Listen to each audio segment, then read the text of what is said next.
How are you? I'm Tyler Plummer, and this is my final project for GWS 340, and I wrote a paper on sexual violence and trauma. So, sexual violence in any form of is any form of non-consensual sexual contact. It could include rape, molestation, incest, and even the use of media to promote sexual violence. Unfortunately, sexual violence has had a huge impact on its victims. Some examples of sexual violence, such as sexual assault and child sexual abuse, are prevalent in society, yet the victims fail to report it. Society tends to conceal information about sexual offenders, and in most cases, the victims are stigmatized due to community perception of the victims of sexual violence, which is terrible. The victims fail to speak because of how they might be perceived due to a lack of community support. A study conducted among 700 convicts indicated that the people who had experienced sexual violence at one point in their childhood are likely to become sexual offenders of others. Sexual violence can lead to mental problems, especially those for the victims. In this paper, I highlight the examples and the relationship between sexual violence and traumatic experiences such as anxiety and depression. It also explains how sexual violence against both men and women has led to traumatic experiences for most of the victims and those impact on their families. The victims of sexual assault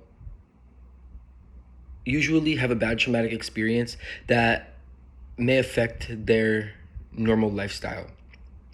According to a report by the Centers for Disease Control and Prevention, approximately 1 in 5 women suffer from sexual violence once in their lifetime. These women face sexual abuse from people they fully trust or are close to them in one way or another. A report by the World Health Organization indicated that 30% of women across the world have experienced intimate sexual violence once in their lifetime. That's pretty rough. And I feel like a lot of times we don't take into account how important women are in our society, and being that we know that if someone is sexually assaulted, that trauma can cause them to outlash or can really cause a lot of depression, anxiety, and things like that. We really get a chance to see how much society as a whole is affected by just women being sexually abused. And another study shows that 20% of women aged 15 through 49 in a relationship have been subjected to sexual violence by the people intimate with them at one point in their life. One amongst 4 men has experienced sexual violence once in their lifetime. Sexual violence is not only limited to women. Men and even young children face sexual violence that leads to trauma annually. However, women are the most vulnerable when it comes to the matters of sexual assault. Statistically, for every 73 seconds, there is an American citizen who gets sexually assaulted. It is approximated that every year, 80,600 inmates experience sexual assault while in prison.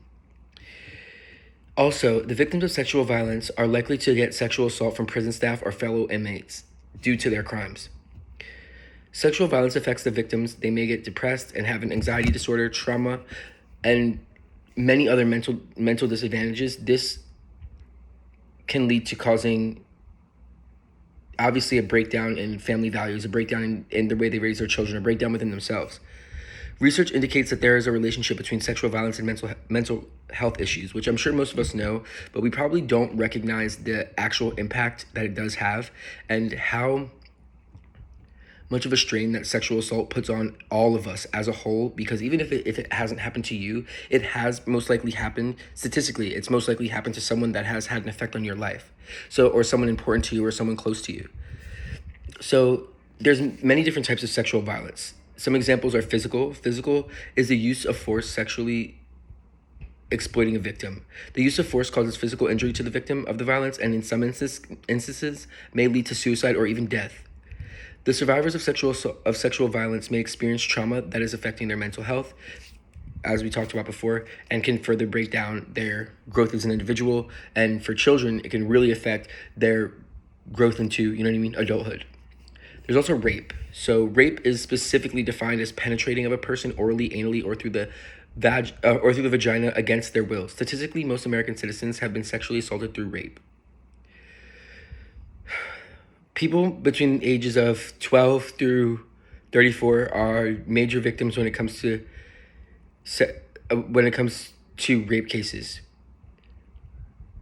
The elderly, age of 65 and above, are less likely to fall victim to rape. However, they are not exempt from becoming victims. Approximately 82% of rape victims during their juvenile period are women, while 92% of adult rape happens to females. In terms of rape cases, women are vastly the major victims. Sexual assault is the use of force or coercion to force an individual to engage in sexual activity against their approval.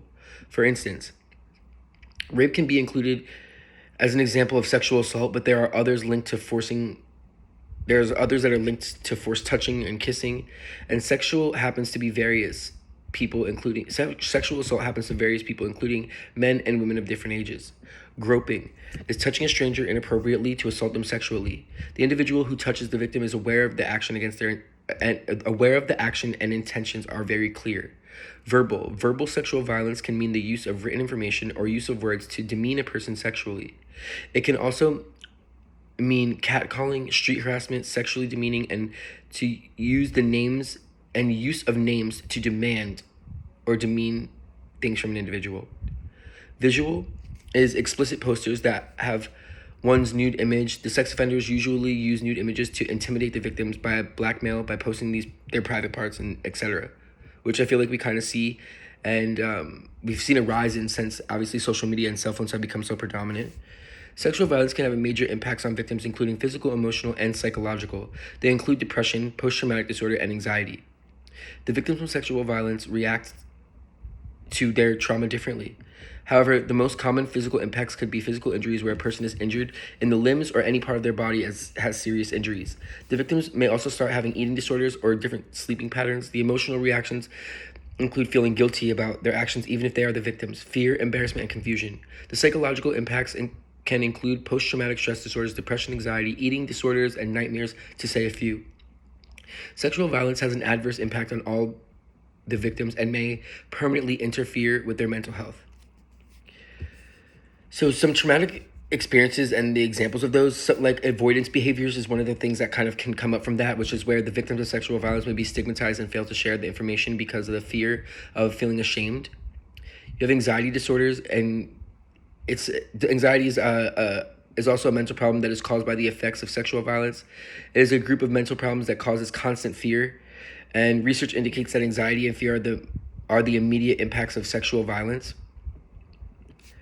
Depression can be defined as the mood disorder that persists when one becomes sad and develops feelings of hopelessness for a long period of time, and a lot of times we know that depression can lead to suicide.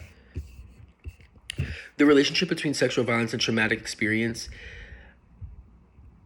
Sexual violence leads to traumatic experiences because of the pain and the stigma involved in those experiences. Sexual violence may lead to stress disorders and cause anxiety because the victims react to the situations. In Australia, it was found that most women had mental problems due to sexual violence.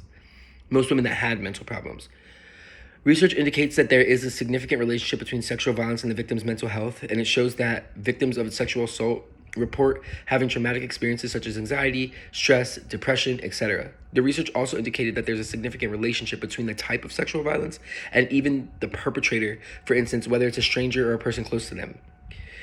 These factors contribute to mental problems differently, and the report indicated that sexual violence by people close to or intimate to the victims affects them more than those committed by total strangers. Thus, sexual violence committed by people that we're intimate with, has a huge traumatic effect on its victims. Not that impact from strangers does not. It's just, they have been able to see a difference in that. Agitation is another thing. Anxiety, reduced concentration, depression, as we talked about before. And there's a ton of things that really can come from the effects of being sexually assaulted. And